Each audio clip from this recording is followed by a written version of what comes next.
Never mind. Hi. I'm going to pretend that none of that ever happened. Welcome to the Sepsiss show. Let's try it again. Welcome to the Sepsiss Show, the show that has no bounds. Obviously, we are covering each week at Wednesday, 7 p.m., music, technology, tips, tricks, and everything in between. I have my lovely co-host with me, Miss Lexi Swarm. Hello. The original intro was better. Yeah. Oh, my goodness. And, never. I feel like Nicole should be on the show because yeah. she's on top of things. Just as soon as I was about to take a different pathway, Nicole has reminded me that it's 80 days until Swarmy Fest. What? She's got a countdown. Usually it's Hans. Yo, Hans, what's going Hans on? usually starts the countdown. Yes, and Oh. speaking of all things Swarmy Fest, we've done some sponsor announcements. Violet's Rain, of course, our friends WMNH, Matt Connaughton, and a gang have returned. But so far, we've done band announcements for Under the Horizon, of course, Pulsifier. Everybody's excited for that. And today, we just dropped one of our co-headliners, one of two, Silent Season. Woo! I feel like I should go like this. Oh, well. Well, this isn't working. Right. Pretend we're all standing I O. don't know what the fuck is going on today. All of a sudden. We'll fix it. It worked that time. Bites. Silent Season. In. That was better. I should probably focus my due diligence and see what each one of these keypads really does. So, Live? Keypad 1 is my, let's change the subject. And then, of course, we have the synthetic applause that I overuse. I don't think you overuse it. Oh, yes, I do. I don't think we use enough of it. Listen, when nobody applauds for me, I have me. Yeah. I realize not everything that I say is really popular. So in order to keep the momentum, I have this. It's like a live studio audience, just like Jimmy Fallon.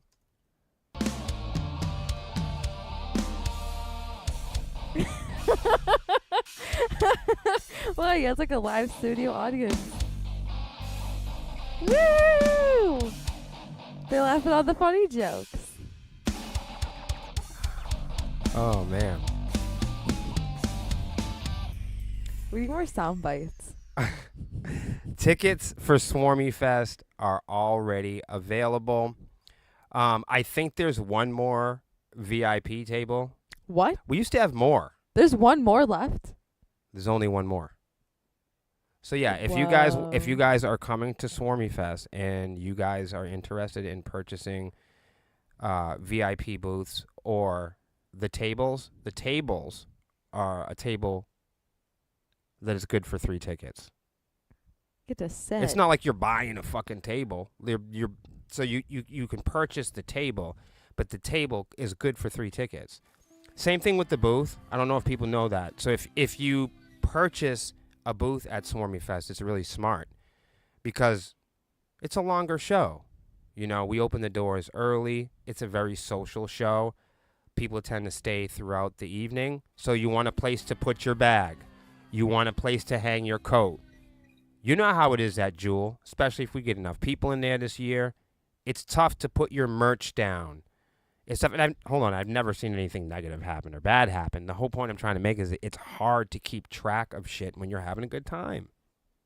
Yeah, especially with alcohol and things. You have a couple drinks, you put your phone down, you buy a T-shirt, you go and talk to the boys from Silent Season, then you go grab some merch, from Pulsifier, and then before you know it, you're asking Lexi Swarm if she can hold your poster. That's not. You guys better get that. This happens every year. I don't mind Gotta doing get it but right. that's all. Doesn't it? It happens. And officially, the only person that is really allowed to leave their shit at the merch table is rich. Yeah.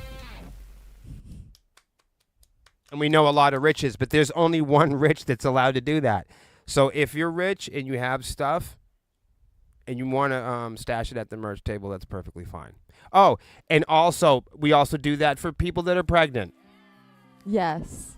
If you come to one of our Yes. shows and you don't want to carry that shit, stash it with us. If you don't want to stand either. Lexi's going to pick sit you with up. Well, I won't be able to pick you up, unfortunately. But I could find you a place to sit. You know? We're very accommodating for Swarmy Fest. Hey, Craig, how's it going? How many booths are available? So I believe there's 4 left. And if Okay. yes, and if you buy a booth, it's great because they have plenty of places where you can throw a jacket up, stash your merch.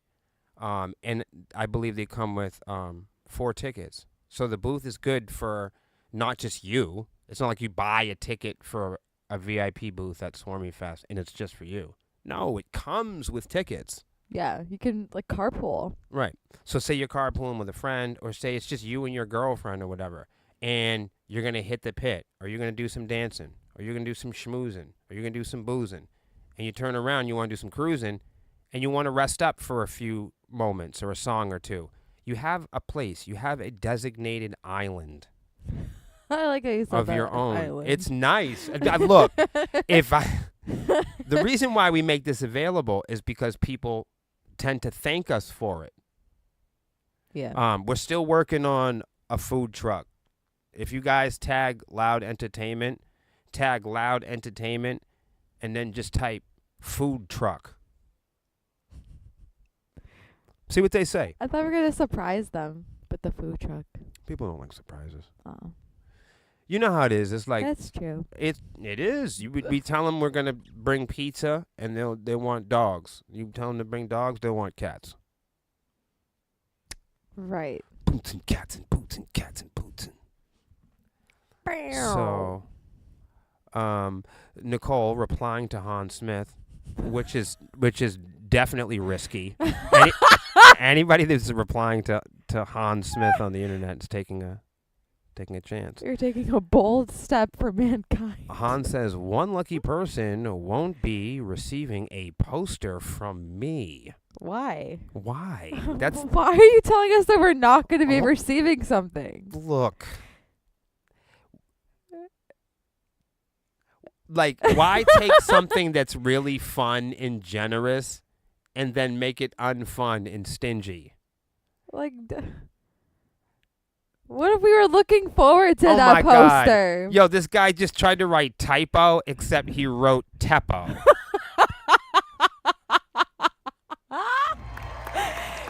Speech to text. Speech to text.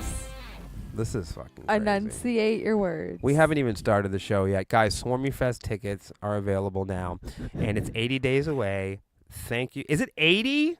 That's what Nicole says, so I'm going That's with a what lot. Nicole said. Can somebody give me an official count on that? I feel like Nicole knows what she's doing. Yeah. Nicole, you're hired. You're higher for the countdown. And it's crazy. We had to hire a different merch girl for Swarmy Fest. Yes. How do you feel about that, Lexi?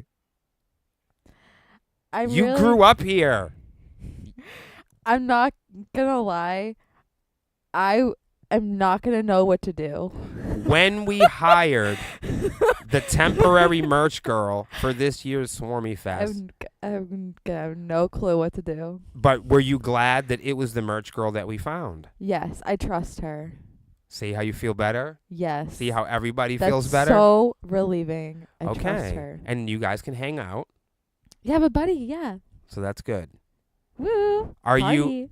you, because now you know, I'm sure people have been wondering about this whole keyboard adventure. We'll have to come on one of these weeks and give everybody an update. Yeah. But if you guys want to know, Lexi has taken up keyboards, and she has been playing a lot of keyboard at band practice. As you know, she likes to play drums and she screams, and she will be screaming in the band. We have more songs coming out with Lexi screaming in the band, so don't worry about that. That's not going anywhere. Yeah.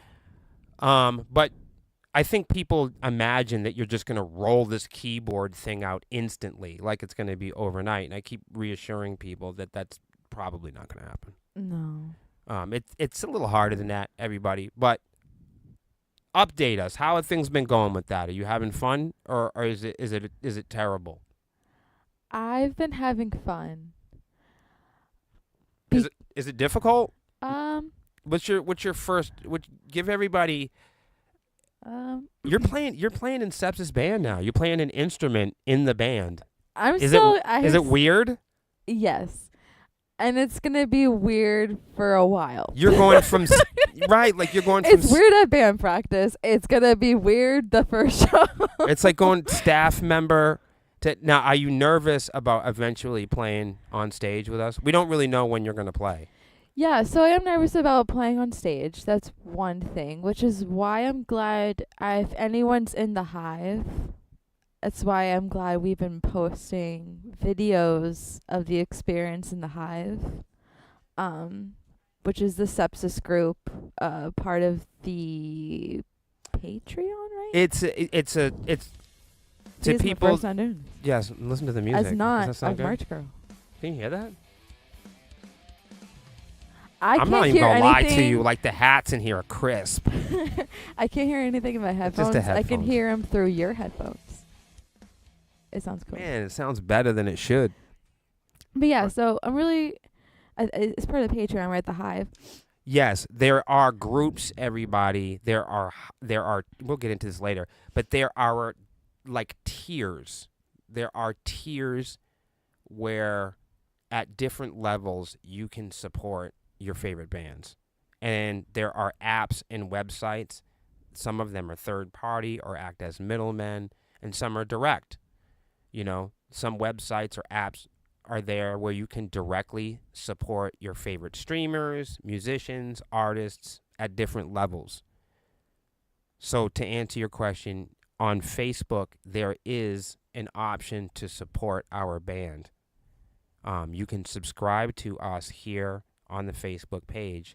And if you do, we unlock a secret group where people can watch us at band practices, where we go shopping sometimes. We do a lot of behind the scenes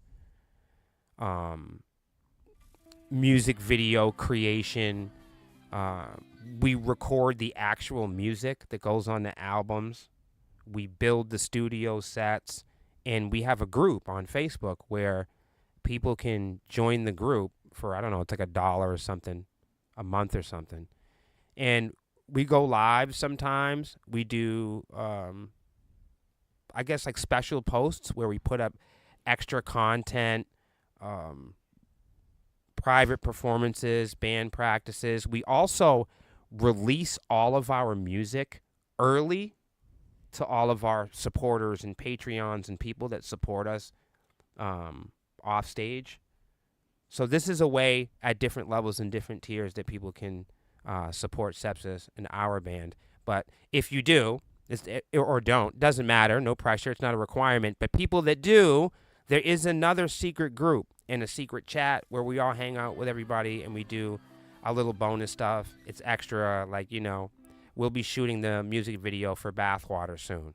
So during that shoot, we will bring people in real time while we're really shooting that music video, while we're really creating our music, while we're really writing. And there are several options where you can become a supporter of our band, and we will unlock these groups, and you guys can come and help build the band with us. That was a lot. Oh, yeah. But that's what it is. Yes, and we also been posting some of the keyboard stuff, which is why I mentioned the Hive. So if you wanted to see that journey, you can also join the Hive to see that as well. Which leads me to, that's why I'm glad that we've been doing that, is because it's been helping me figure out the nervousness of playing an instrument in a band with you guys, because that's definitely different. If you want to see Lexi's journey, if you want to see her in her early stages practicing with Sepsiss, if you want to know what we're going to sound like the next chapter, next year, next season, if you want to know what we're going to sound like in the near future, you can become a supporter and you can already go listen to music that we haven't came out yet. You can go see Lexi practice and see how she's doing with that. We will Yeah. put up some stories here and there for everybody else. Don't think we're going to leave you out or nothing like that. And it's been fun. The whole keyboard stuff. It's been fun. The one thing that is tricky is patterns sometimes.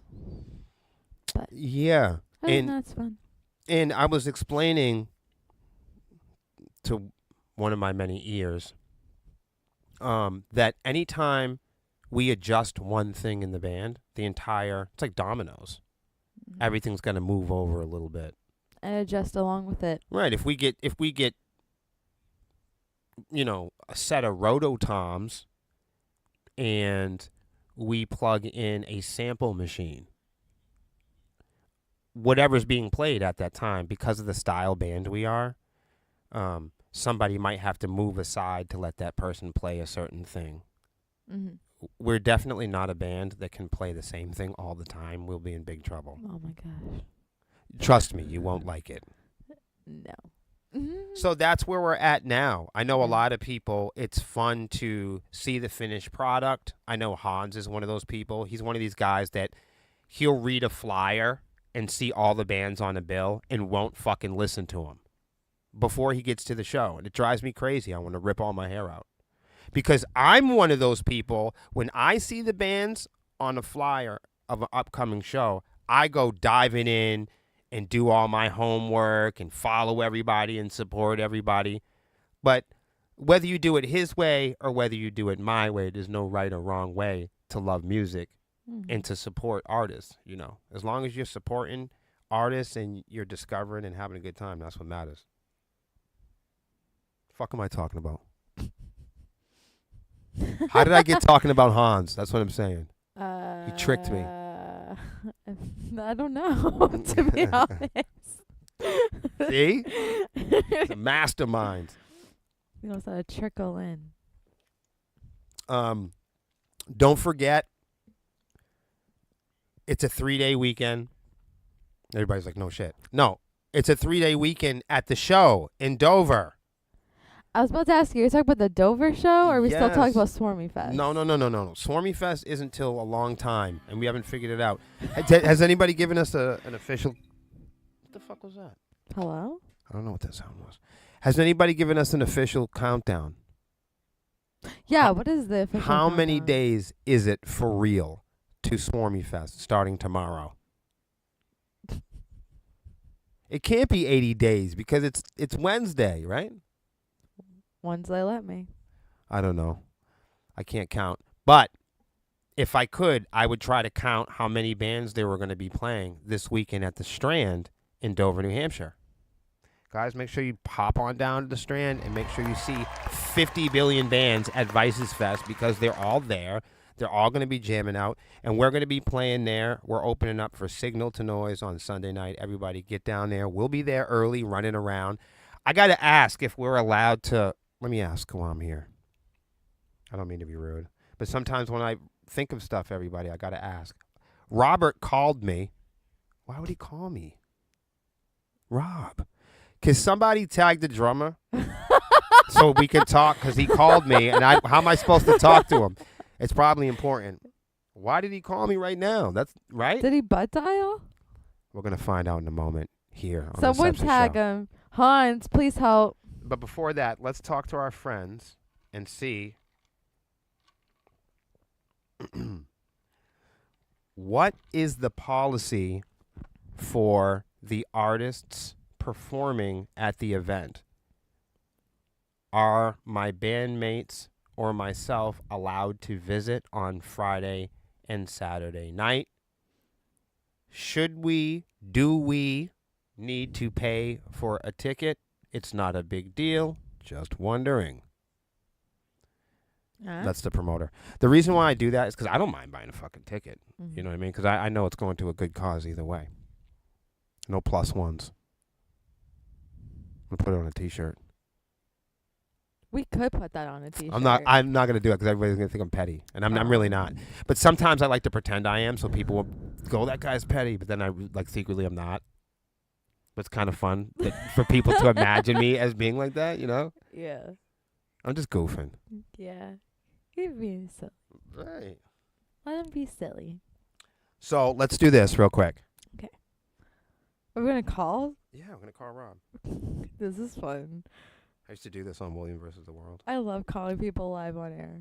I don't want to give everybody his info, you know? Right.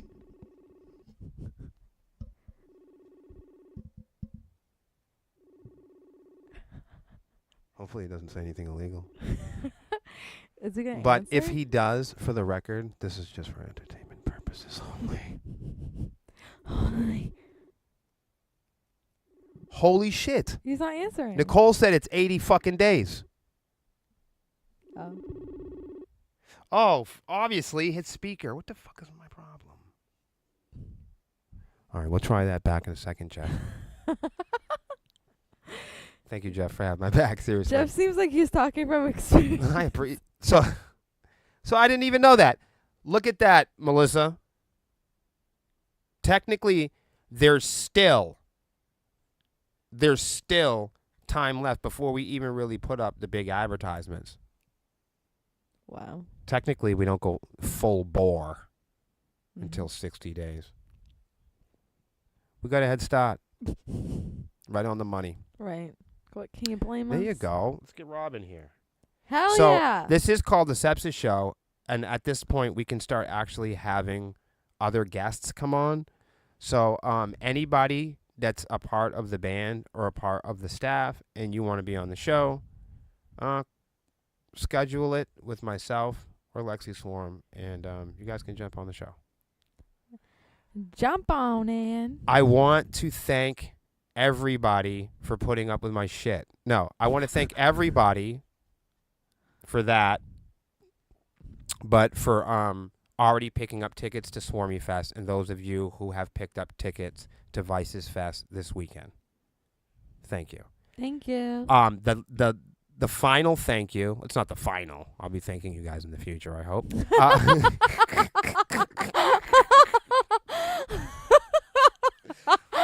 No, thank you. No. We hope to be thanking you Right. more. Right. Right. More thank yous to Right. come. You don't want to catch me in a no thank you situation. No more thank Right. yous. This is the No, last thank one. you. Really. Thank you. Sincerely. And too many more thank yous. And to many more thank yous to everyone who has played our new single, Uncross My Heart. What the fuck? Woo! And Yeah. thank you for everybody spelling it correctly, even though that doesn't really matter to me. Yep. So that's that. We got to get to the stories. Enough plugging the band. No more plugging. No more plugging unless we're plugging you. Here we go. Am I doing this one? Or Yeah. are you doing this one? You're I'm doing this one. Check it out, guys. Looks like bands that we play with, for Christ's sakes. Yeah. Is one of the guys' face masks, is that inspired from something from Star Wars? He looks like the synth. Which guy are you talking about here? The guy all the way on the left, red paint. He looks like the synth. The Sith. Sorry, Sith. Oh, wow. Nicole says she loves the new single. Yay!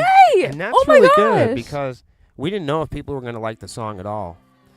It was an early song that myself and Melissa tried to write when we were a lot younger. We just didn't have the right voices or the right band. But we just didn't have the right voices and the right technique and foundation built up to imagine and perform the song the way that it is now. We've never played it live, so for all I know, we could fail at that. I don't know. I mean, I don't know. We've never tried. It's still a new song. We haven't brought it to the band room yet, so hopefully it translates well to the stage. I just know we always have, like, every couple of years we drop a song with no screams in it, and that's the one. So every now and then we release a song with no screams in it, no swears or anything. We love rock and roll and hard rock and all type of other different genres. So if you guys haven't heard our new single, Uncross My Heart, it's available everywhere except Spotify, just because we haven't been releasing our music there lately. And it's not that we can't. It's just we're just choosing not to at this time. And one of those reasons is because if we want to later on, it will be there for us to upload it. And if you love our music and you really want to hear our new music, we feel people that really support us and love our music, they won't mind going to another place and going to check it out. So it's available everywhere else. And thank you to everybody who's given it a chance. I know there's a bunch of radio stations out there. Thank you to Self-Made Records for helping out. I love Eric and what he does. You guys know he's been a friend of mine for years, and I appreciate him kicking some butt on the single for me, and everybody else that's done their best playing it. So thank you. Hopefully there'll be a music video to it someday. All right. So I thought this was kind of fun. And then we'll get everybody's take on this before I start mouthing off, okay? Mudvayne's Chad Gray offers fans $3,000 VIP chance to join him backstage for a pre-show makeup on LD 50 anniversary tour. It's a $3,000 VIP to meet Chad Gray of Mudvayne. Just him. $3,000 to meet Chad from Mudvayne. Just to meet one person from the band? I mean, here's the way I look at it. We haven't read all the details of what the VIP package offers. I find this happens to us a lot of times. Yeah. So Sepsiss has a $150 VIP option. And people mouth off and talk shit about it a lot. And one of the reasons they talk shit about it is because they don't know what the fuck it includes. It's easy to talk shit about something if you don't know the full value of it. Mm-hmm. This is why that's why I didn't develop an opinion. It's kind of clickbaity in a way, you know? Yeah, especially based on the headline. So it's like I understand how it's made, how it's manufactured to engage the reader, you know? Sepsiss offers fans $150 for a chance to meet Melissa, as if we're saying that Melissa's so special that it should cost money to see her. But wait a minute. Yes, by buying tickets to support a band means that you feel that that band is special enough to get behind them. Yes, there are some of our fans that absolutely have gotten behind us in more ways than one, well above beyond the $150 tier. Yeah. There are people that are so passionate about what Melissa does that they support her well beyond the purse or pocketbook. Maybe that's hard for some people to understand because their band hasn't hit that level yet. So if you're in a band and you don't have a $150 VIP option, chances are it has more to do with what level and relationship you are at with your supporters. Because the people that support Sepsiss at the $150 level, they know that that level is there as an option for them to directly support the band. It's not really so much as the band offering them features and giving them gifts and surprises. People that opt in at that level to support Sepsiss are under the very clear understanding that they're contributing well and beyond to a point where they're helping invest and build the band.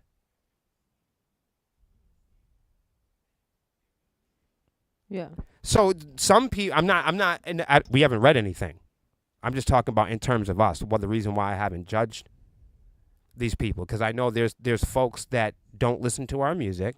There's people who don't understand our message or our mission, and they'll be in a comment section with their friends who have never heard of us before, and for fun and to troll without knowing anything about it, it's easy to make fun of, a band that has an option for their supporters to buy in and meet them or hang out with them. Because somebody that doesn't like Sepsiss is not going to have an understanding, or they're not going to appreciate the value behind what we offer in a VIP. Mm-hmm. Only people that love our band and only people that have flown across the country and waited to hang out and see, Melissa and her band play, those people may never get a chance to see the band ever again. Think if you were the biggest Mudvayne fan ever, they changed your life. You know what I mean? Like, mm-hmm. you have generations of Mudvayne fans in your house. And this is your biggest, this is a hypothetical. Maybe you come from a different country or something like that. Here's your chance to finally meet. For those of you that really love rock and roll, is $3,000 really a lot of money to meet the biggest star of your life? Put a 1 in the chat. Would you spend $3,000 to meet the biggest influence of your life, or the biggest, I don't know what you believe in, it could be rock and roll, could be the church, could be sports, could be, I don't know what it is for you at home. But let me know in the chat, would you give, would you, if you had the money and, and you weren't going to get evicted, would you have spent $3,000 to hang out with Ozzy Osbourne while he got ready for the show? Come on, you guys say you're so fucking metal. Mm-hmm. Everybody says they're big fanatics and how metal they are and how they stand by this and stand by that. All of a sudden, $3,000 is a lot of money. People spend $3,000 on beer in high school. You're telling me you wouldn't spend $3,000 to meet the Dalai Lama, to meet the Bahama Mama, whoever. I don't know who your hero is or who you guys look up to. Well, I see Jeff said no because I can't afford it. That makes sense. People that can't afford a Rolls Royce should get a Corolla.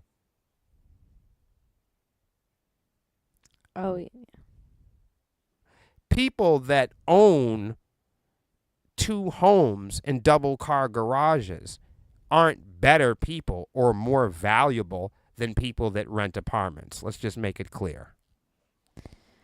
And people that own homes and rent apartments aren't better than the people that are homeless on the street. That's right. So, Mudvayne's frontman Chad Gray is giving fans a rare and immersive opportunity to get up close and personal with the band's iconic aesthetic from the band's upcoming 25th anniversary tour celebrating their debut album, LD50. Gray is offering a select number of fans, quote, VIP VIP backstage pre-show makeup experience for $3,000. Let's talk about it. Is that insane? Look at what they're really offering. Now, I'm not saying it's worth it for me. I'm not going to spend $3,000 to watch these gentlemen get their show together. I'm not a fan of Mudvayne. I've never bought a ticket. I'm more of an acquaintance, right? Mm-hmm. If the music's on, I'm jamming to it, but I'm not seeking it out. I'm not going to buy a ticket to it, right? But even so, even though that I wouldn't buy a ticket to go see a Mudvayne show, I'd be more apt to buy a $300 experience to watch and, set the show up. I don't got 3,000. I'm like Jeff. I'm just pointing out that, like, if you had the money and this was the coolest band to you on earth, and you never gonna get the opportunity to go backstage with them ever, have a personal experience with the band, watch them do their makeup and taking pictures with them and everything like that. Mm-hmm. I don't think it's crazy.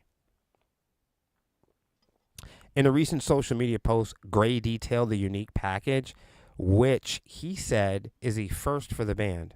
So it's not like they do this all the time. It's an experiment. The exclusive experience available to just one fan and their guest per show. You get to bring a person. That's a plus one. Mm-hmm. That's the same thing that we offer with our VIP stuff. Yeah. Includes an hour-long session with Gray backstage as he applies his signature makeup. Like, again, like, I'm not, like, I mean, it's probably not something that Some I'm Monday fans might like that, though. Right. Let's pop down. Gray clarified this is far from the standard meet and greet. So this is what happens when people shit on us for having $150 VIP.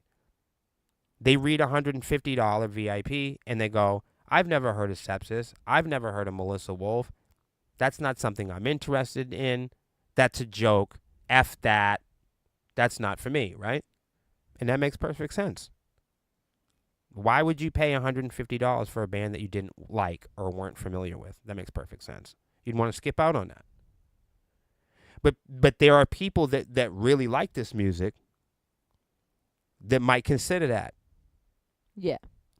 The high-end package also includes a variety of commemorative items, such as a 2 general admission tickets to custom Mudvayne necklace. The custom Mudvayne necklace, a signed set list, a signed 8x10 photo. In a nod to Gray's onstage appearance, fans will also receive a prosthetic bullet hole similar to the one that he wears. Additionally, a portion of the proceeds from the VIP sales will be donated to the F Cancer Organization. Oh, dude. That's awesome. That's See, huge. This is what happens when you guys just read a headline and you don't take the 2-3 minute read to scroll in before you start mouthing off, thinking that you're the expert of how much people should charge for VIP packages without looking into the fine print and reading. Additionally, a portion of the proceeds from the VIP sales will be donated to the Fuck Cancer Organization. That's huge. So now you look like an asshole mouthing off about, oh my God, $3,000? What the fuck? Right. I love this. Told you. I love this. See? It's not, I see why they did the headline like that. So, So just like, but what people don't understand, when they look at Sepsiss and they go, look at these guys, they think there's something special asking people for $150 VIP. They haven't realized that it's really a chance for the fans to opt in, an option for them to support at a higher tier, to do something bigger and better. Same thing here. If you don't read the fine print, if you don't scroll down like Lexi's saying, you're not going to learn that there are supporters of Mudvayne who absolutely believe in their mission, in their message, and not only have the money to have this VIP experience, but to double down when it's for a great cause like cancer treatment. That's incredible. Wow. That's incredible. There's nothing else to say. Honestly, I love these guys. Right. So anybody that's criticizing them for having, basically a donation to help sick people.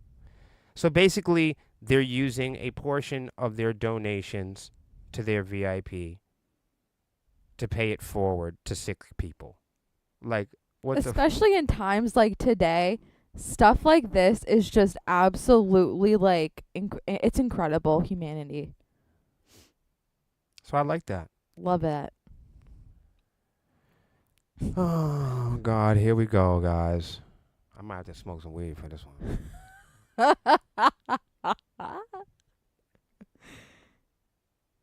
Yeah, gear up for this one.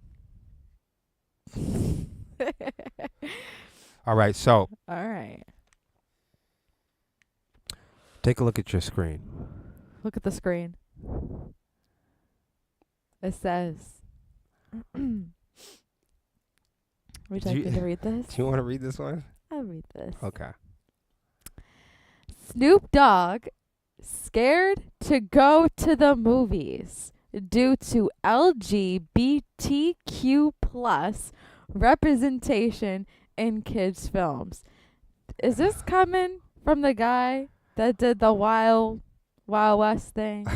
Is this the same guy that's sexual seduction? Hold on. You must be talking about the 3 o'clock in the morning girls gone wild, scandalous teen girl sex parties. Yes. Yeah, Snoop Dogg is definitely the person. Well, he should change his name back to Snoop Lion, 'cause he be lying. Yeah, now he's lying. So here we go. Can you read that? I'm gonna blow it up for you. Please. I'm gonna zoom in. Thank you. Zoom. I don't want to zoom in I on don't Snoop's see his face. No. I'm sorry. Sorry about that. Let him have it. It's okay. So rapper Snoop Dogg has spoken out against LGBTQ plus representation in children's films, stating, quote, "They're putting it everywhere," end quote, and that brings up questions he's not prepared to answer. Snoop was a guest on the It's Given podcast when he opened up about taking his grandson to a screening of the 2022 Pixar movie Lightyear and being shocked to see one of the main characters being raised by a lesbian couple. When his grandson asked how two women could have a baby, the rapper was at a loss for words. I'm at a loss for words. Okay. Like, quote, okay, here we go. He says, Snoop Dogg says, "I didn't come in for this shit. I just came to watch Hold the on. movie." Nobody invited him to the shit. Right. Nobody invites. Gay people don't invite people that aren't to party. Right. People that go to orgies don't invite people that don't go to orgies. Yeah, you're not going to be invited. Right. Because you don't want to go and don't like it. Go ahead. You be the This is crazy. So Snoop goes on to say, "It effed him up. I'm scared to go to the movies." The rapper went on to double down on his feelings, emphasizing that LGBTQ plus themes have no place in movies for kids. "We have to show that at this age. They're going to ask questions. I don't have the answer." This coming from G's up and hose down Snoop Doggy Dogg. He's Snoop Lion, I'm telling you. This coming from Murder Was the Case That They Gave Me Snoop Dogg. Mm-hmm. Sexual seduction. Yep. All right. Then why not just say... This coming from weed smoking, gangster pimping Snoop Dogg. Yeah.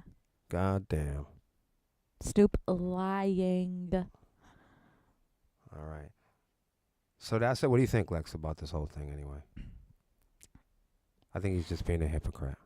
I think this is one, hypocrite, and two, if you have a younger person and they ask you a question like that and you have a well, don't angry, say you can't handle it, and right. you're the one taking the kid to the movies. Right. Don't go to the movies. If you don't have an answer for something, instead of freaking out for them asking you a question, or you going to the movie and then them asking you a question, instead of freaking out about the whole thing, why not just say, "At this time, I don't have the answer for you"?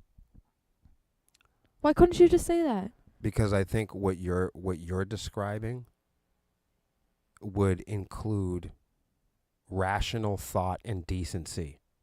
And I don't think anybody that is as hypocritical, that to go as far as host Girls Gone Wild and Murder Was the Case and Pimpin' and all this other stuff, and then to later on Not have an answer. to later on, just to completely abandon ship, I think you lose credibility. That's all. Yeah. So, but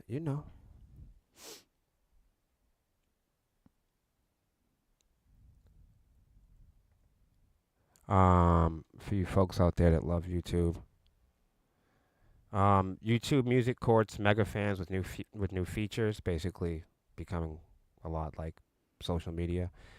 As Spotify, becomes more like social media, YouTube becomes more like Spotify. YouTube Music courts mega fans with new features, comments, shared playlists, and more as YouTube Music follows in Spotify's footsteps.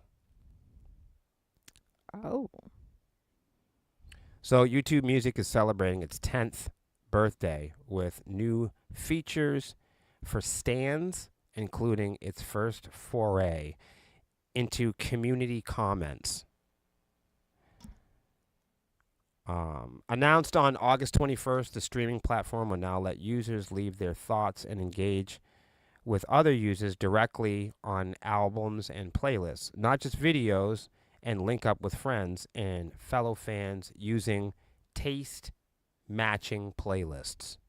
Sounds like AI. Yeah. The playlists will update daily based on the viewing and listening habits of joined users. Anytime that the advertisers and the marketers start talking about habits, I start getting nervous. Right. YouTube Music subscribers can also find more information about their favorite artists in the real world, including notifications for new releases, merch, and live performances through a partnership with Bands in Town. I love Bands in Town. We've been using Bands in Town forever. Follow us on Bands in Town. Yeah, go follow Sepsiss on Bands in Town. Seriously, if you haven't. We almost have, I don't know what we got. Doesn't matter what we got. Oh. Oh, this is a good one for you. Oh, yeah. Let's do it. Hold on a second. I'll blow it up for you. Okay. A lot. Why do they make their text so small? Because people's eyes are small. People's brains are small. Facts. Here we go. All right. Have at it. I'm excited. 10 Hey, reasons. look, it's Purchel. Partial!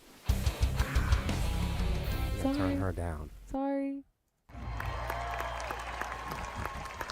Big fan. Sorry. Make sure you guys go check out The Adventures of Thaddeus Black. He's awesome. For sure. Here we go. 10 reasons behind a sexless marriage. Oh, okay. Sepsis is getting loud in my ear. Sorry. Loud entertainment.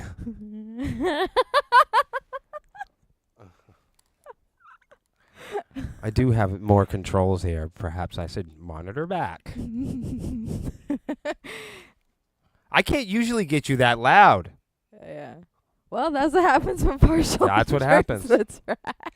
Feel free to come in here next week. I think they usually have a show at this time. Wait a minute. Wait. What's up with you guys' stream tonight? How come you guys don't got your stream? What's going on? And Pershel, are you coming to Swarmy Fest? Please. At least she didn't scream. Yeah. We'll save the screaming for the shows. Yeah.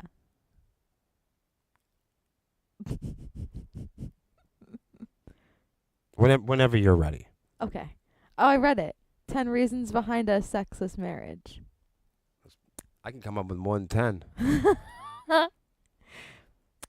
Many couples fall into periods of sexlessness. Listen up, fellas.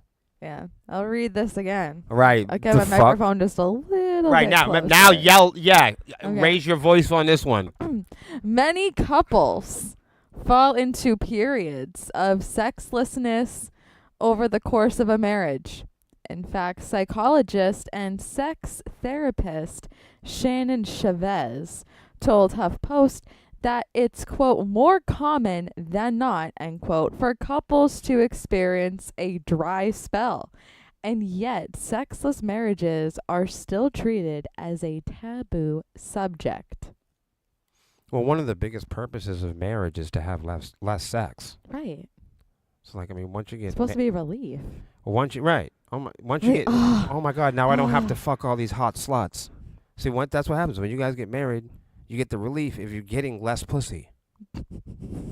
See what happened? This is what you wanted. That's what you're signed up for. Right. Over time, spouses may start feeling more like roommates than sexual partners, and it can become a cycle in which not having sex breeds more sexlessness and makes the thought of doing it more awkward or intimidating. If you're stuck in a sexual rut or think you might be headed toward a sexless marriage, know that you are not alone. We asked sex therapists to share the common causes behind sexless marriages so you know what to look out for in your own relationship. Let's dive in. Yo, what up, Kev? Kevin. Number 1, you can't talk about sex. Oh? The person said, "Oh my God, I need a hot slut. Hook me up." Well, get down to Swarmy Fest with an. No, you got to come out, man. Come right on out to 2025 Swarmy Fest. No, we're all working on the sluts right now. I'll tell you what, if we all work together, there will be more sluts. Mm-hmm. The first thing we got to stop doing is stop demonizing sluts. Look. Let's support your local sex workers. If we can't get on it, if we can't get on this level, then we're not on the same level. We got to get past the bullshit. We got to get past the prejudice. Mm-hmm. Put a 1 in the chat if you're prejudiced against hookers, so we can block you and delete you.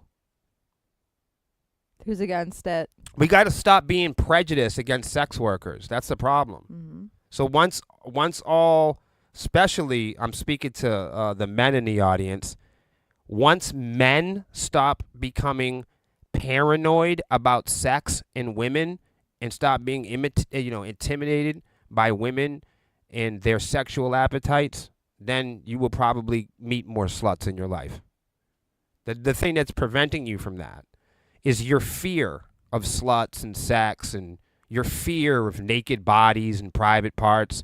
Far too many men my age, when I'm speaking, they're afraid of body parts and belly buttons, and they're terrified of the idea of communicating about sex in general. And I think that comes from years and years of religious torture and shame and guilt and Their own threatening. beliefs. Yeah, you know what I mean? Like, that comes from belief systems. I feel bad for y'all if you're going through that. But you can't talk about it. Can't talk about If it. you can't talk about it, you can't learn about it. Mm-hmm. Go ahead, Lex. In relationships, communication, like William just said, communication is key. Certainly when it comes to the more intimate matters, like sex. Talking about your fantasies, your desires, and your insecurities requires vulnerability, which can be uncomfortable for some people. But don't let that stop you from having these important talks. The more you open up, the easier these conversations will become. Right. So what I'm saying is, a lot of times, like, people will marry somebody without talking about all of their secrets and fantasies, or people get married or commit to somebody without doing enough personal discovery. And they'll be in their relationship or their marriage 10 to 15 years later, and they'll experience something in the real world, or they'll experience something online or in a dream, or something that sparked their interest and takes a deeper pathway, you know?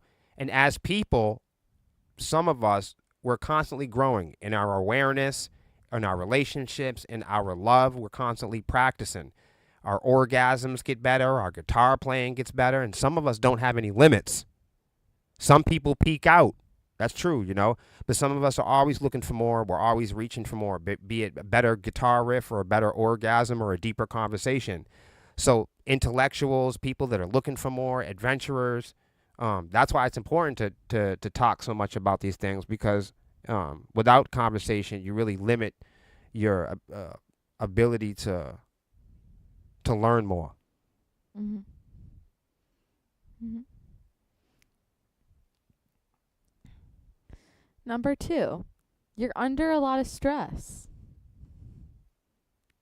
When you are stressed. I was just gonna say to everybody, me and Lexi are sex therapists. Yeah. Okay, go ahead. When you are stressed, sex may be the last thing on your mind. You're busy worrying about crippling student loan debt or taking care of the kids, not getting busy. Mm-hmm. Chronic stress can lead to elevated levels of the hormone cortisol in the body, which can mess with your sex drive. Look at that. Guys, keep learning about cortisol. I'm not going to do a big thing on it today, but you wanna say Less something? stress, Yeah. more sex. Yeah. That's what I just learned. Yes. Less stress, more Yes. sex. Yes. The less you're stressed, stretch. And people don't like and the other thing is, yeah, stretch before you have sex. Yeah. The thing is like the people don't want to fuck angry people either. You know what I mean? So like that's not a big turn on. If you're a big grump, your breath stinks, you got a fucking problem, you're always complaining about finances, or you're scaring people. If people have to walk around eggshells around you, if your girlfriend or your boyfriend has to tiptoe around you, it's not a sexy moment, man. Rules are not sexy. No. The more fucking rules and laws and bylaws and amendments and punishments and torture devices you have in your relationships, the less sex you're going to have. More stress. Yep. Less sex. You have mismatched libidos. This is number 3. Mismatched libidos. Brandon said, damn, then why am I still so stressed? I don't know, brother. Because you're still stressed. Yeah, 'cause you got other stuff too. You have to have lots of hobbies. Yeah, you need places to disperse your stress. Right. Halo's right after this program. That's a great stress relieving place. ICG, Halo. Be there, be square. Also, Loud Entertainment says Swarmy Fest is a very stress-free environment. It is. So everybody come and let your hair down. I know that's 80 days away, but I'm really hoping that Purchill's going to be there, and I know Nicole's in the chat. She's already coming. I know Brandon's coming. So everybody in this chat seems to be going there. So we far. all know that we're working on the sluts. So if we all work together on the sluts, it'll increase our chances of a less stress-free environment. I gotta double. Kevin says jump on GTA 5 early tonight in the ICG lobby. Even more less stress. Oh no, he's got to be in bed tonight on game night.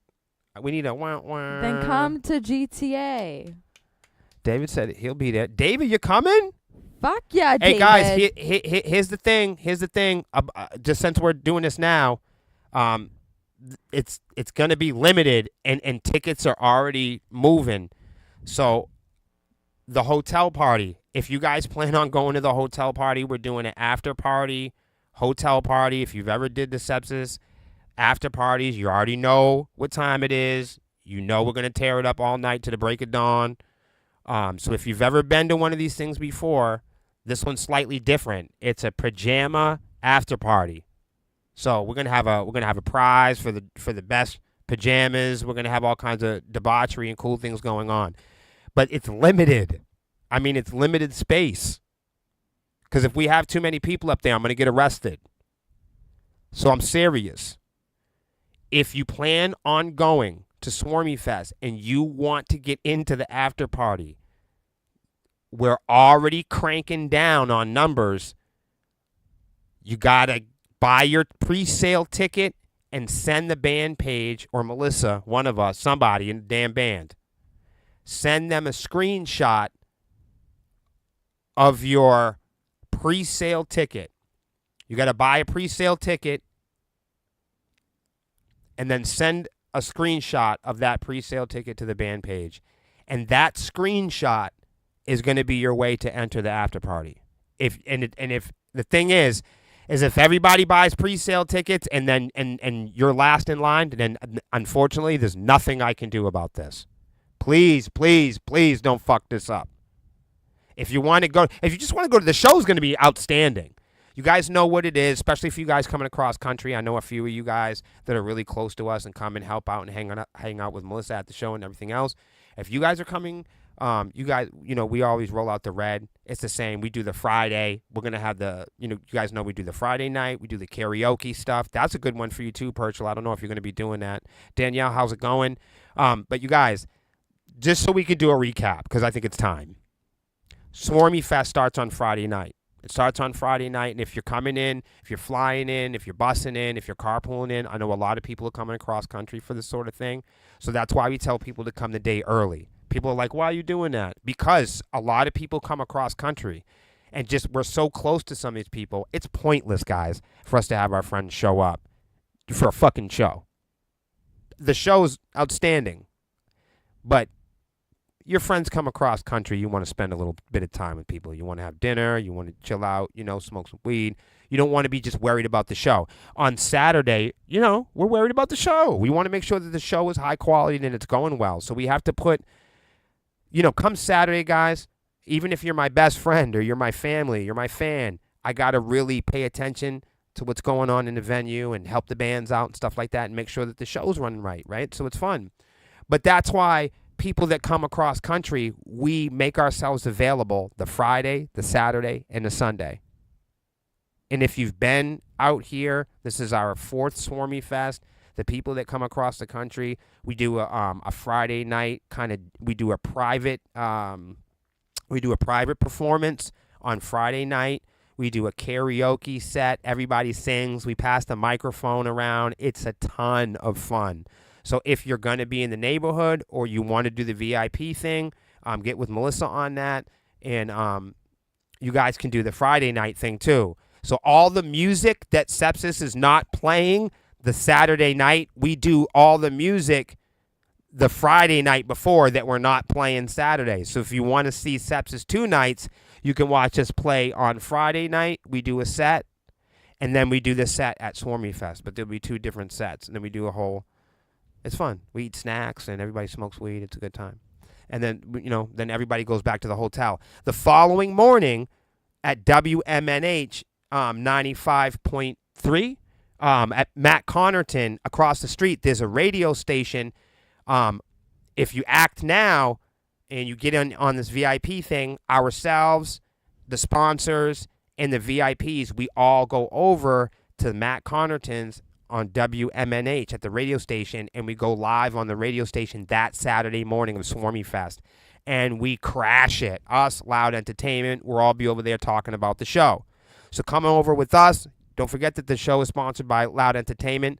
They'll be there hanging out with us, and from there, that Saturday morning, we take a short break, and then we get ready for load-in and play the show. After the show, as soon as the show's over, we go right across the street to the hotel, and that's where we start the Pajama Hotel After Party. So if you want to be a part of the Hotel Pajama After Party, you have to buy a pre-sale ticket, and you have to screenshot that pre-sale ticket and send that screenshot to the band page so we can get you in there, because it's limited, and I'm not trying to have the police show up.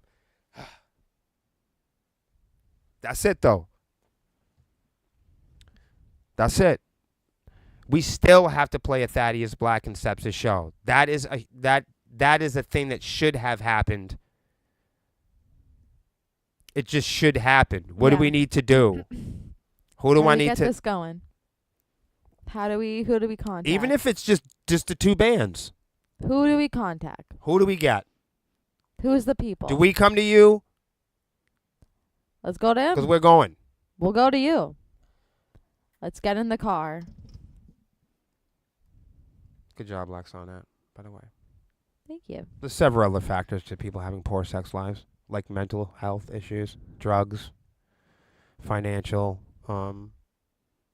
spirals, hitting a rough patch in a relationship. You guys get the picture. You guys got me so pumped up about the show. It's fucking 80 days. I don't even know what to do. You know?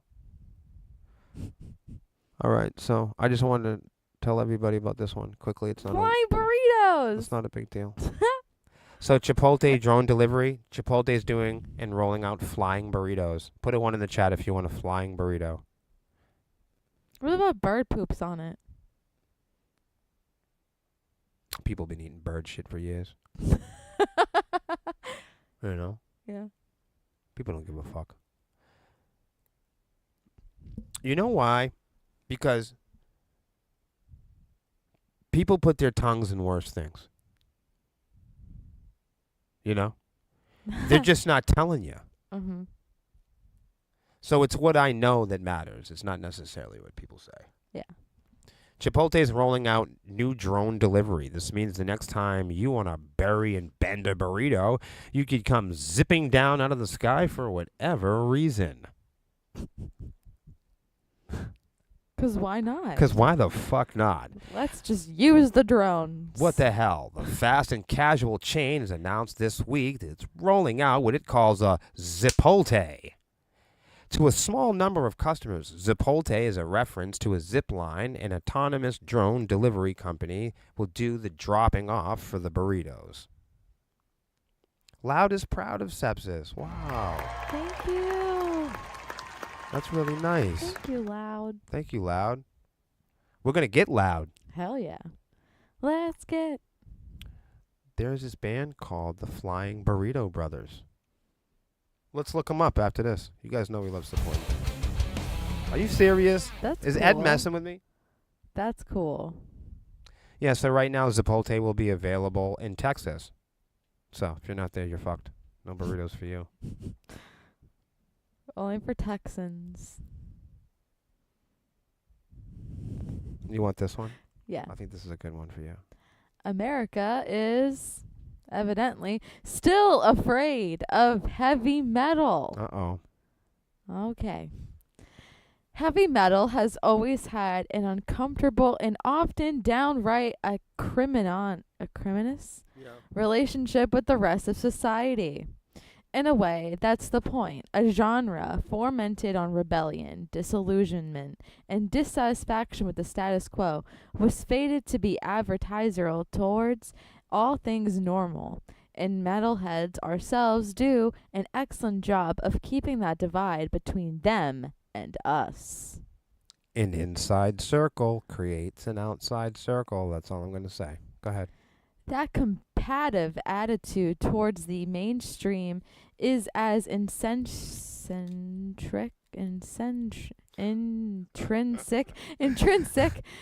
to sorry. It's all good. Intrinsic to metal culture as long hair or sweet guitar solos or a fascination with evil, and that enduring pack has resulted in some of our most cherished pieces of art, from Metallica's and Justice for All to Napalm Death's Scum to Castor's No Victim.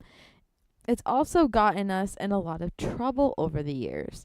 The social stigma surrounding a long-haired person in a black t-shirt, long hair, and leather jacket remains as a high fashion and streetwear companies continually mine the metal aesthetic for fun and profit. Huh. That's not what I was thinking they were going to say. That's not what I was thinking they're going to say either. My mind went somewhere else. Yeah. But I'll let that go this one time. The spirit of the 80s era satanic panic lives and its impact continues to reverberate throughout the annals. Throughout the anals? That's what it says. Annals? Annals? All right. Of modern history. One can draw a straight line between the PMRC. Dave said this article's a fucking tongue twister. At least he knows. It is. That's why I'm reading it like a AI robot, because I think it was written by an AI robot. It might have been. Moving on. Fear-mongering to the media's portrayal of the Marilyn Manson-loving black-clad Columbine. Columbine, shooters to this most recent incident. Mainstream public perception of heavy metal culture is still stuck in a sort of culture hangover, thanks to this bitter cocktail of societal influences, which is garnished by a lack of positive portrayals in mainstream film and pop culture.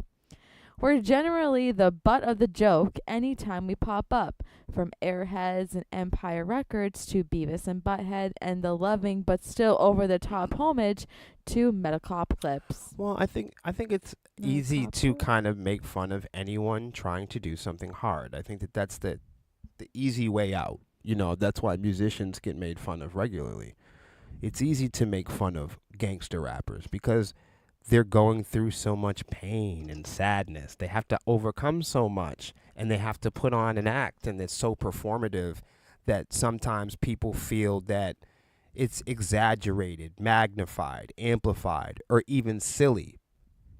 So the farther you are away from that neighborhood, the more ridiculous it might really seem. You know?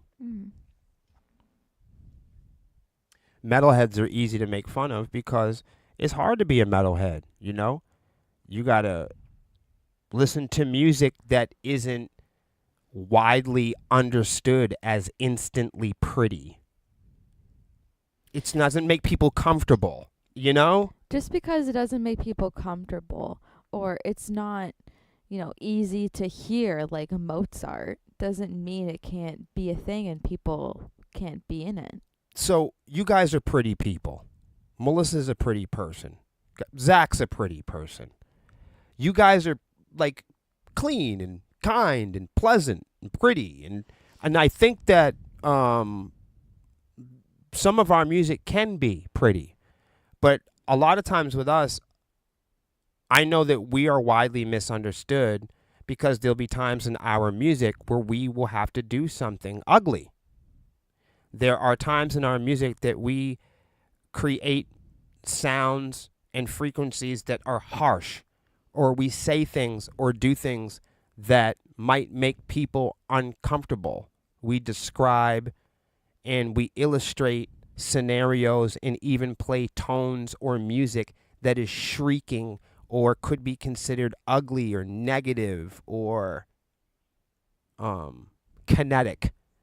So when people listen to our music, I think that for some people, I think they're always expecting something beautiful or pretty or perfect to come out. And there'll be many times that I have to remind folks, we are a hard rock heavy metal band.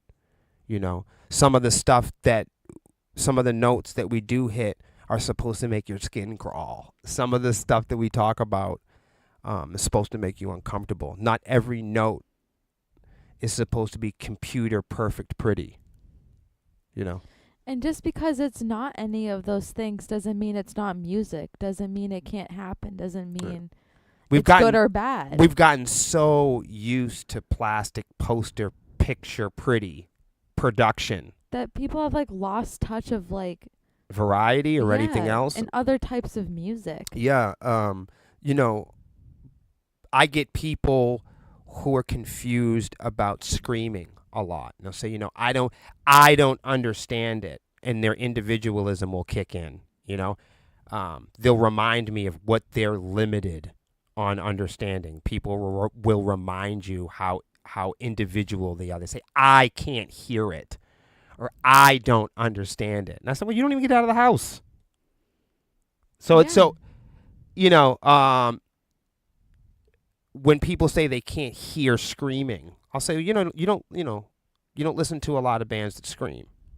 Mm-hmm. So it's going to be hard for you to practice and get your ear around screaming. Same way if I took you to China, or if I showed you Byzantine music, or if I, brought you to a far off land, you may not understand their music or art and culture. It might be their culinary arts might taste different. It might be shocking to you what they wear or don't wear, right? Might spook you at first because you haven't lived or acquired this taste your whole life like you have the things here in America. So when people hear screaming and they don't understand it instantly, they'll say, oh, screaming is bad, or I don't like it, or they'll inject individualism. But the same thing can happen for people that don't understand reggae. I look at it the same way. People go, what the hell? Why is Lexi screaming like that? She's such a pretty girl. Why didn't she just do this? Or why doesn't she do that? And I'll remind them, that's just her individualism. Yeah, why can't I? Right. There are movies about horror. Art imitates life. There are movies and images that reflect romance or kindness or generosity. There's music. There are images that resonate with sadness or disparity or anxiety. So that's why screaming in music is necessary.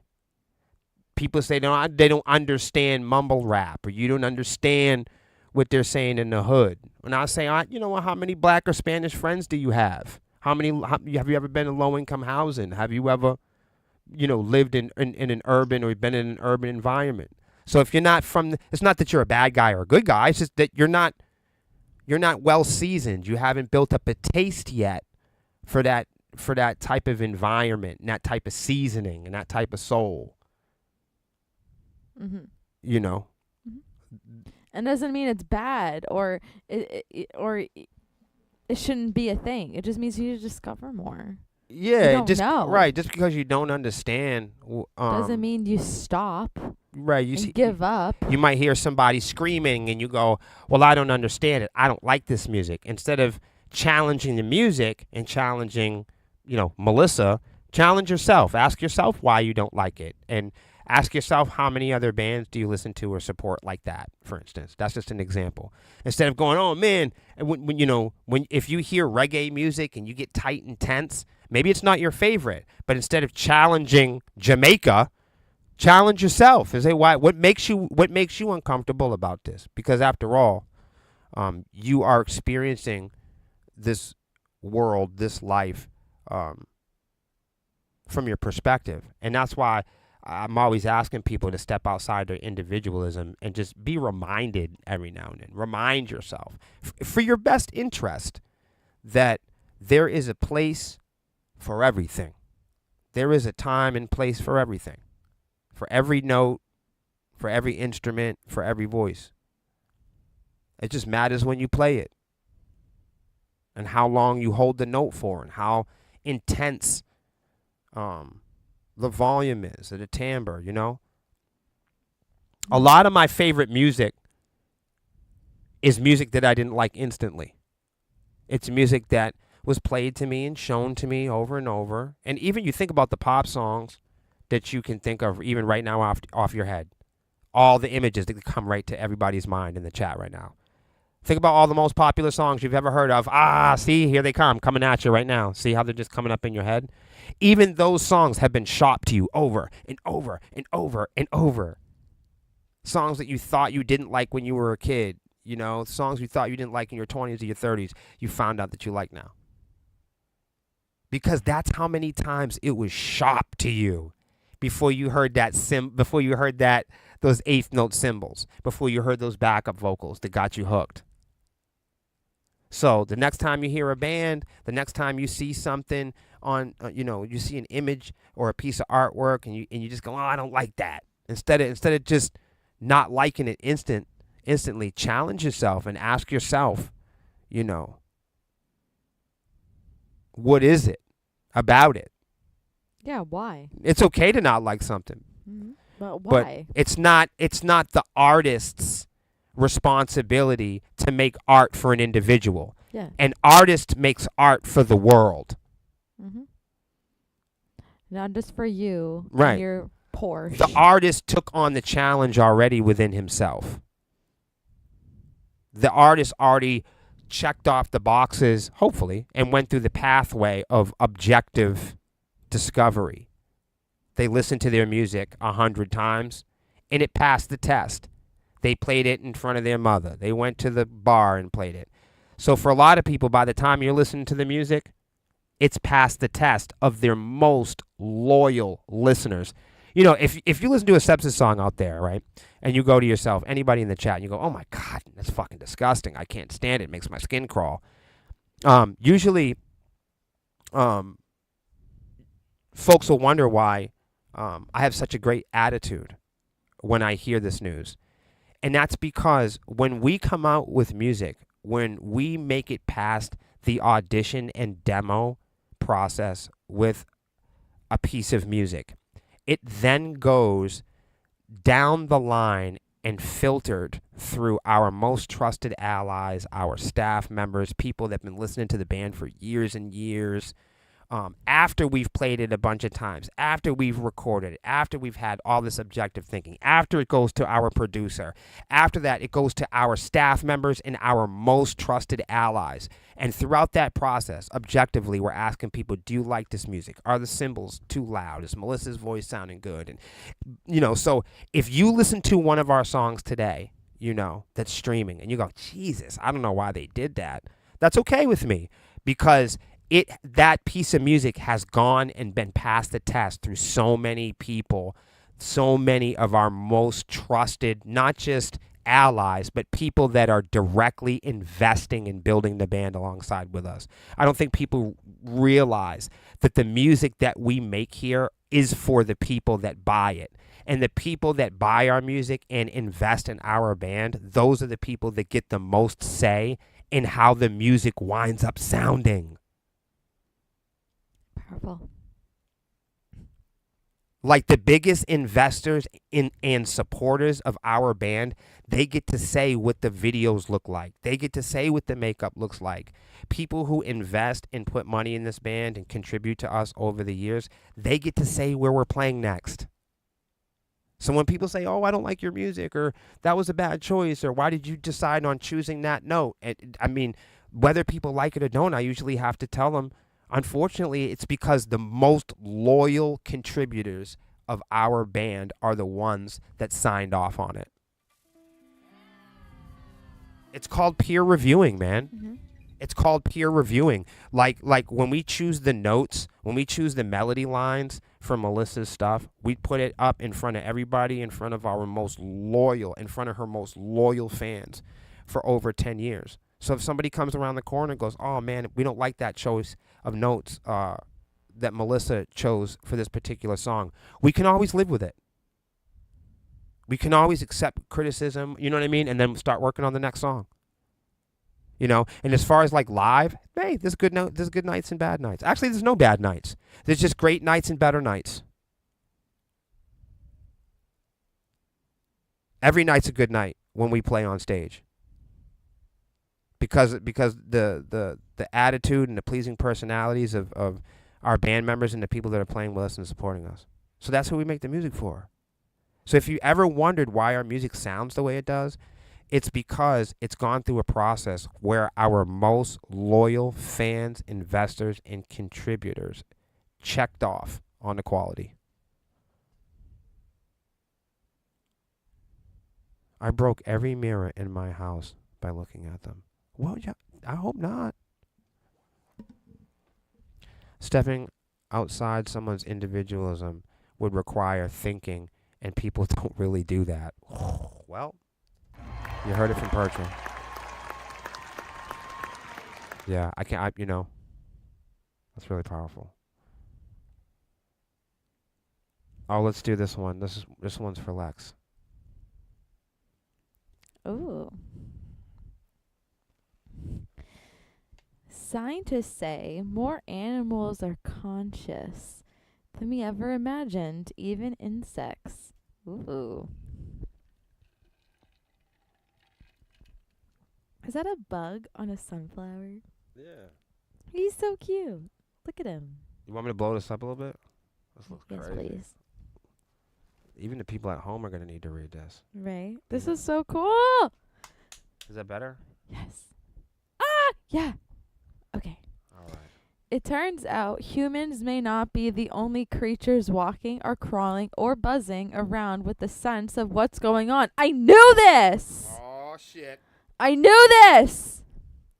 A growing group of scientists now believe that consciousness that mysterious inner experience of being alive might not be so rare in the animal kingdom after all. Yes!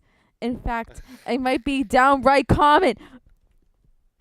We've tried explaining this. Yo, Lex, I knew this was going to be a dream come true for you. Yes. Ha! Proof. Here we go. This isn't just philosophical pondering. Ha! Nearly 40 scientists recently signed something Hold called... on, you can start over. But Virgil said, it's a cricket. Oh. It's a cricket. It's cute. Or whatever it is. Oh, it's just crickets? Is that what you're saying? No, that's what it is. It's a cricket. Oh. I don't know what it is. I don't know what it is. That's cool. Crickets are cool. I'm sorry to interrupt. It's okay. Nearly 40 scientists recently signed something called the New York Declaration of Animal Consciousness. This isn't your average science paper. Ha! Ha! It's a bold public statement suggesting that consciousness could exist not just in obvious candidates like dogs and parrots, but also in bees, okay? Fish, reptiles, squid, snails. The list continues. They should be listing more. Yeah, seriously. Hey, Jason, what's up? Hello. So what are scientists saying, Lex? Okay. The researchers behind the declaration say there is enough evidence, solid evidence, to believe that many kinds of animals, even ones very different from us, might have experiences of their own. They might feel pain. They might be capable of fear or even simple joy. In short, animals may have rich inner lives we've barely begun to understand. Yes. We can't say for sure what it feels like to be a crab or a beetle, the scientists admit, obviously. But we shouldn't rule out the possibility that they feel something. In other words, if we don't understand their experience, that doesn't mean there isn't one. Oh my God. Thank you. Oh my God. He said Lexi's reading high as shit. I'm sober. Yeah, she actually is. I like science. No, she really does. Don't worry, we'll get her stoned after this. Especially when they are proving to humanity and specific type of humanity that consciousness is not just a human thing, it's an everything freaking thing. 40 scientists, I bet one of them was Neil deGrasse Tyson. 40 scientists signed this. She said everything is everything. Everything. I was just learning about fish. Yeah. I didn't know that if you pour fish into a tank that isn't really that filled with water, they can too also suffer from a thing called concussions. Wow. It's not just a human thing. This isn't just a case of This isn't just a case of soft-hearted animal lovers dreaming big. This is a wave of scientific studies revealing just how clever and complex many animals are. Like that cute little stingray that was on Tic Tac. Then I was like, oh my God, he's so cute. He smiles. That's consciousness. Here we go. Another example is the octopus. They got arms that can taste and minds that can solve puzzles. They're known to be curious and playful. Crows can use tools and remember ya face. Elephants comfort each other and mourn their dead. Bees have shown signs of optimism or stress, and fruit flies can learn from each other. That's right. And ants can find the food by following the trail of the previous ant. That's right. And crickets and grasshoppers do fucking battle raps and barbecues. Yes. What the hell was that noise? What, this? No, there was a noise. There was a noise I've never heard before. That was fucking crazy. That's cool. I don't know. So there you have it. Guys, consciousness is not just a human thing. This is the last. This is the last. God. Oh. This is the last. This is the last story of the night. That was a cricket barbecue. Yo, what was that? Jason, what the fuck was that? I don't know. Oh, notification of my... Oh, is that what that was? Oh, there was a noise. I didn't hear a noise. Oh, did you donate something? I gotta get the gift to start popping for the donations. Oh, thank you for the donation. Thank you. We're gonna play the donation music. Donate. Thank you for donating. Donate. Thank you for donating to the show. Ha! Oh. There's actual music playing. I gotta get you a monitor. We're almost there, everybody. I don't have I can't hear in the headphones. All right. I'm just gonna guess that this sex offender is suing TikTok for sexually offending women. But we're just gonna go after that. Yeah. Andrew Tate and his weirdo brother, former kickboxing champion, self-described misogynist, and men who are facing multiple charges of grape, human trafficking, and sexual assault are suing social media, Meta, and TikTok for banning their social media accounts. So a bunch of rapists are suing social media because the social media accounts banned the rapists. Good old Andrew was banned from Meta for violating the policies on dangerous organizations and individuals. TikTok and other social media platforms have banned him for serious reasons also. Quote, misogyny is a hateful ideology that is not tolerated on TikTok. If TikTok ever had a shining moment, it would be now, ladies and gentlemen. It's that sentence right there.